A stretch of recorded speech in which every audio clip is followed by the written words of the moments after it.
Anyway, ladies and gentlemen, I want to introduce you to my biggest financial mistakes that have costed me over $100,000 in hopes you won't make the same mistakes. So let's jump right into it.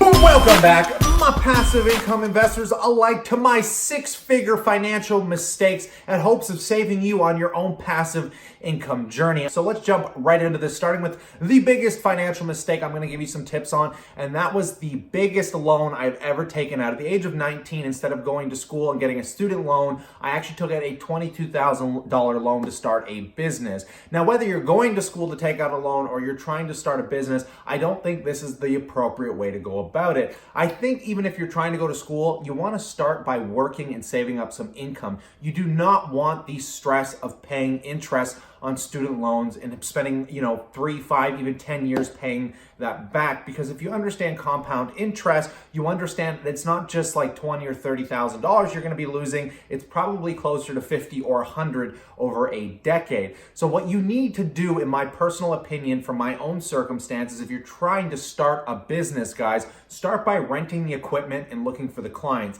Because when you just start buying things out of your imagination, presuming you're going to need them, there's a good chance that you aren't. And if you're very young, just jumping into an education, well, it might not be something you want to do down the road, as 50% of people don't end up doing the jobs they went to school for. So what you want to do is work first, save the money, then spend the money. I'm sure if you're a Dave Ramsey fan, you'll know you don't take out debt to live your life. So probably the best thing you can do is start mentoring people, guys. If you even want to go to school for something in relation to what you want to do, start by mentoring somebody that's already doing it. It's going to save you so much knowledge, money, and headaches throughout down the road. My next biggest financial mistake that I made, guys, was hiding money from the government. When I started actually building my business up and things started taking off, I started funneling all of my money into precious metals, and I was hiding them in the basement because I thought the scary tax man, the evil banks, the corporations, they're just going to take it all anyways, and I don't want to screw around with them. But as I've gone on later in life, I've come to realize the government is actually here to help you. And especially if you're running businesses, there are tons of ways to do tax deferred income so you don't pay nearly as much tax. But because you're claiming that money and you show it to the government, it's going to give you accessibility to real estate deals, further business deals, anything you want to do to scale a business and make real money in life. You're not going to be able to do it hiding it from the government. And once I understood how compound interest worked, I realized I'd make a lot more money putting it into investments, proving to the government I had those investments, than I would be by hiding it in the basement. So there's a lot of different ways you guys can do tax deferred income, but I just do not recommend hiding it from the government. I will probably make further videos on tax deferral, but I'm telling you right now, guys, do not listen to the crazy people that just spend cash. It's not the way to go about life. You'll never build up to a $1 million portfolio or like $1 million investments doing this. So try and avoid that at all cases possible. And I'm telling you guys, the government will help you out if you actually take the time to learn what they can do for you. The third one, and probably one of the most obvious ones that most of us end up doing, is my actual car. My car, I can't even account for how much it costs me, considering on average right now, I own my car and it costs me about $6,000 a year or $500 a month to basically get to my job and do what I need to do to function with my business. But lately I've been cutting back on many of the jobs that I do, because when I look at what my car costs me versus what the job makes me, it just doesn't become justifiable. So if you can actually move closer to where your job is, you're going to save stupid amounts of money, guys. I don't need to explain to you compound interest any further, but do the math. If I'm driving my car and I've been functioning in my business for a decade, costing me about $6,000 a year, well, there's $60,000 over that decade. If that money could have had time to compound at my average rate of return around 15%, I mean, we're talking easily over $120,000 to $140,000 that my car has costed me alone.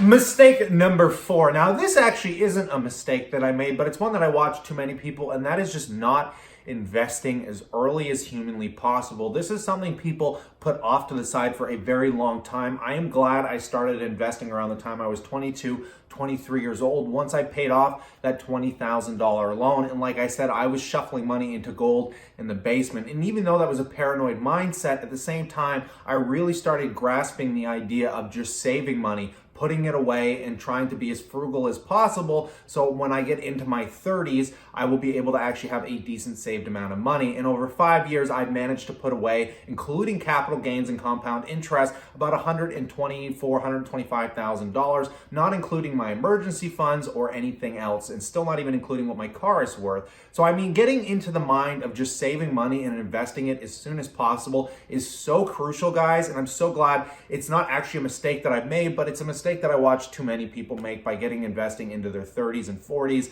If you're already in your 20s or your early 30s, guys, you need to start as soon, like now, literally today. Take $20 and go and buy a share in some cheap REIT. I don't care what it is. It might be a mistake, but at the same time, it's just getting your feet wet and starting to get in the habit of putting money away consistently. Now, the last thing I want to tell you guys is you also need to enjoy your life within means. Now, this is probably one of the weirdest mistakes people can make, and I am glad that I've been able to avoid being a victim of this, and I'm glad that I have a girlfriend that is very supportive of this as well, but it's being on the same terms with the people around you and not spending a frivolous amount of money going out and having a good time. Now, I've been very fortunate that I try and travel as much as possible. I like getting out. I believe experiences are more valuable than things.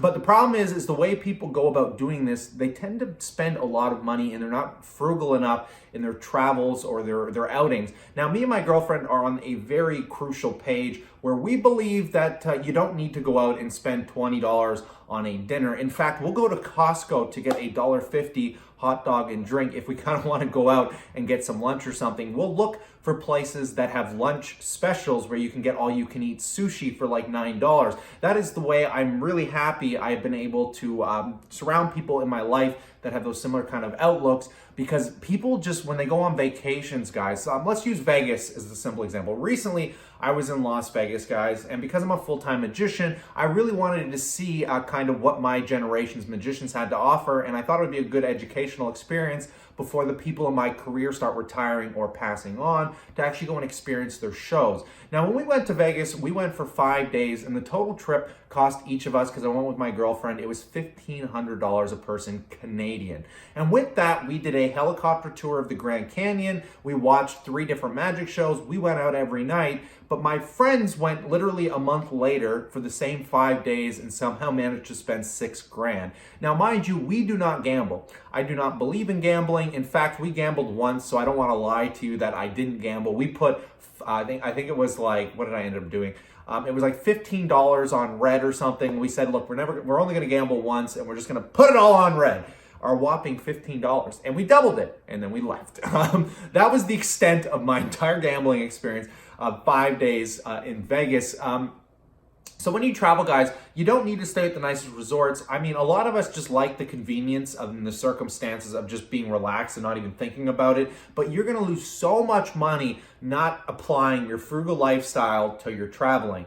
I just can't get over how people just tend to frivolously throw money around when they go out with their friends, when it comes to drinking. I personally do not drink. This is another big mistake people make. I do have my own little things that I do that I enjoy. I try not to push it to too far of an extent where it's costing me a lot of money. We all kind of need our relaxing expenses. I mean, I'm not telling you to be completely frugal. If you enjoy Starbucks and that's what you do, go and do it. I personally don't drink alcohol. I think that's another big mistake people make.